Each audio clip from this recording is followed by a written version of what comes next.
Hello everybody, my name is Cecilia. I'm an art history student at Harvard as well as one of the Ho family student tour guides at the Harvard Art Museums. Today I am very excited to have been invited by the Met to produce an art-inspired makeup tutorial based on one of the works in the European Paintings department. The look you see on my face is based on Jean-Marc Nattier's Portrait of a Woman, which dates to 1753. Nattier was a prolific and highly successful portrait painter during the reign of Louis XV, and this half-length portrait is a late work of his. The painting depicts a young woman in three-quarter view, gazing steadily at the viewer before a basket of meticulously rendered flowers. The precise identity of the sitter here is uncertain, but she has traditionally been identified as the Marquise de Supierre. Her softly glowing features and the warm landscape against which she is set are representative of Nattier's œuvre. This painting is part of the Linsky collection at the Met and hangs in Gallery 539 at the Met Fifth Avenue. My goal with this makeup tutorial is to offer, in effect, a close-looking session, an opportunity to linger on this work a little bit longer than one might otherwise be inclined, and thereby come to a more intimate understanding of what the work depicts and how. Throughout this video, I will seek to describe in detail what exactly I see in the painting, and how I will then attempt to reproduce that on my own face, a kind of painterly reverse engineering. I'll also provide art historical information about the work, the artist, and the period. So without any further ado, let's get started. Now, you may already have suspected that part of the reason I selected this work for a makeup tutorial was precisely the fact that the sitter is so conspicuously wearing cosmetics. Indeed, the makeup she wears, the pale complexion and the vividly rouged cheeks, is characteristic of the cosmetic enhancements preferred by the polite society of 18th century Europe. In France, this flamboyant red-on-white appearance itself became a powerful signifier of nobility, so much so that according to some accounts, this kind of makeup also eventually became a means of intentionally confusing class distinctions. This particular sitter's face is not only a site of high contrast between white and red, but also between light and dark. She appears to be illuminated by a strong light source, slightly elevated and positioned toward the viewer's left, and these lighting conditions have the effect of dramatizing the topography of her face. The high areas of her face, like the center of her forehead and the tip of her nose, are a very bright white, whereas the lower areas are cast into dark shadow, like on her left cheek and the side of her nose. And so, with all that said, I'm going to begin by applying a thin layer of white face paint. Not so much that it becomes a pure opaque white, but just enough to lighten my complexion by a few shades. Then I'll set it with a powder so that it can remain intact going forward. This will hopefully give me a nice clean base to mimic some of the effects of the lighting later on.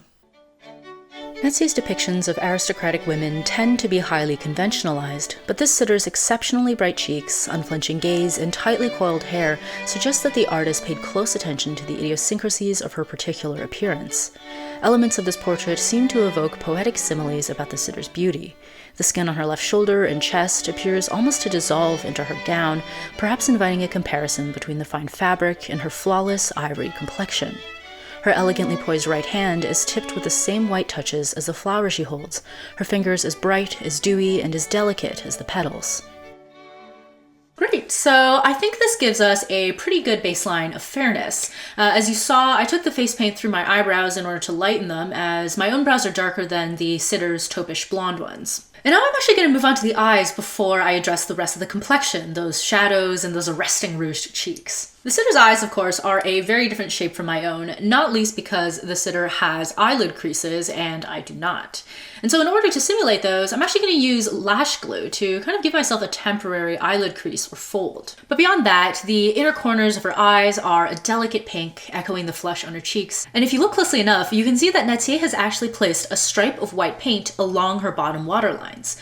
And interestingly enough, this is actually a modern makeup technique. Applying white along your bottom waterline helps to make your eyes look bigger, brighter, and more awake, and I think the pigment in the portrait achieves a similar effect. So in addition to my lash glue eyelid creases, I'm also going to apply some pink to the inner corners of my eyes, then line my bottom waterlines with a bright eyeliner pencil. I'll also manipulate the shape of my brows with a blonde eyebrow pencil to make them look rounder and lower, as it looks like the sitter's brows are lower relative to her eyes than mine are. The flowers are an unusual addition for Nattier, and they stand to offer a fascinating perspective on the sitter's use of cosmetics. Though they might be read as a nod to what is natural and a foil to the sitter's openly rouged face, they might also be understood to exist somewhere between nature and artifice.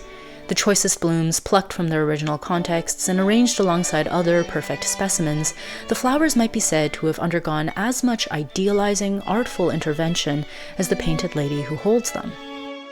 Great, and I think we more or less have the eyes down. I didn't mention this before, but I also traced over my quasi-creases with a brownish pink pencil to emulate some of the tones in the painting, and I also did some detail work with a dark brown shadow, and I applied a little flick of eyeliner here on the outer corner of my left eye. The sitter has a little flick there as well that I think is actually created by her lashes, but I wasn't able to get my lashes to appear so prominent on camera, so I recreated it with some eyeliner. And now I'll move on to emulating those striking shadows throughout her face, that are most notably on her left cheek and temple, just underneath her brow bone, down her nose, and on her little chin dimple. One thing to note too is that, again, the sitter and I have very different face shapes and bone structures. Under other circumstances, I might have been able to try to make the shape of my face more closely resemble the sitter's with the help of contouring. That is, with the help of selectively applied shadows. Darkness and shadows, both in painting and in makeup, create the illusion of recession.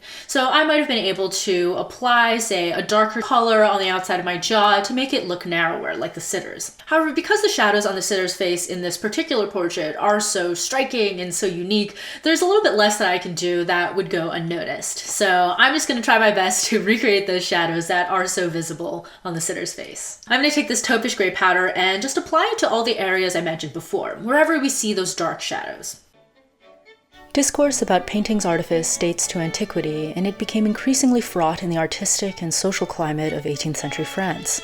Makeup, painting, and portraiture specifically lay in a complex nexus of debates about representation, misrepresentation, and self-representation that unfolded along lines both aesthetic and moral. These debates were related in turn to anxieties about the growing influence of women in the arts, as well as about social class in pre-revolutionary France. And after what feels like an eternity, I think the contouring is just about done. And as you can see, I also applied some of the white touches along my nose, on the bridge and the tip. And now with all of that done, we get to move on to perhaps the most prominent cosmetic cameo in this entire portrait, the rouged cheeks. Although this liberal use of rouge was very popular at the court of Louis XV, this sitter's high color is nevertheless rather unique.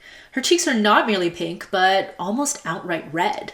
And if you look closely enough, you'll notice that this color doesn't stay put on her cheeks, but rather blooms throughout the skin of her face as though it's always lurking just beneath the surface. You can see it down the bridge of her nose, on her chin, and even nestled in certain shadows on her forehead. So I'm going to use a combination of two blushes, a lighter one and a more vibrant one. I'm going to drape them across my cheeks and place them wherever that pink color reemerges throughout the sitter's face. Critics identified portraiture with women and with effeminacy, charging that the genre was frivolous, tainted by commerce and market demands, and that it served above all to flatter the vanity of the weaker sex. Availing themselves of the homology between the act of applying makeup and the act of representing a woman's likeness, both forms of face painting, these critics decried portraitists like Nattier for painting what was already painted, casting them as nothing more than makeup artists. My oh my, what a look. So all that's left to do is the lips, and I think there's something very cheeky about the way that the corners of her mouth are curling up. Her lips are deceptively simple looking. They seem pretty straightforward, but it's actually going to take a few steps to make my lips look like hers. Most of that has to do with the shape of her mouth. Her top lip is thinner than mine, and her bottom lip, although it is fairly full, is shorter than her top lip. I'm going to have to conceal the outer corners of my bottom lip and manipulate the shape of my top lip to make it look thinner in order to convincingly replicate her mouth. And once I do that, I'll finish everything off with a coat of bright, corally pink lipstick. In reviewing this footage, I'm noticing that my lips came out quite a bit darker than the sitter's lips, so if you are in fact intent on replicating the portrait, I'd suggest using a much lighter lipstick than I did. 18th century critics' objections to makeup can be aptly summarized by a line from a contemporaneous satirical dictionary that quips, "There is no one more skilled in the art of painting than a coquettish woman. She paints in such a way as to give an air of truth to that which is nothing but lies and makeup."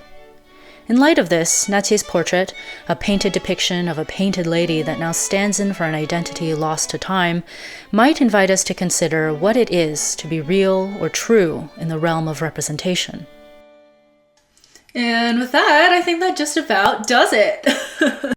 I I think this look is complete. I'll cut to a side-by-side comparing this look and the original portrait in just a moment, but before I do that, I'd like to thank you very much for watching as I attempted to turn myself into a facsimile of 18th century French nobility. I hope you enjoyed watching this video, and I hope you learned something. Make sure to check out this incredible portrait next time you visit the Met. Until then!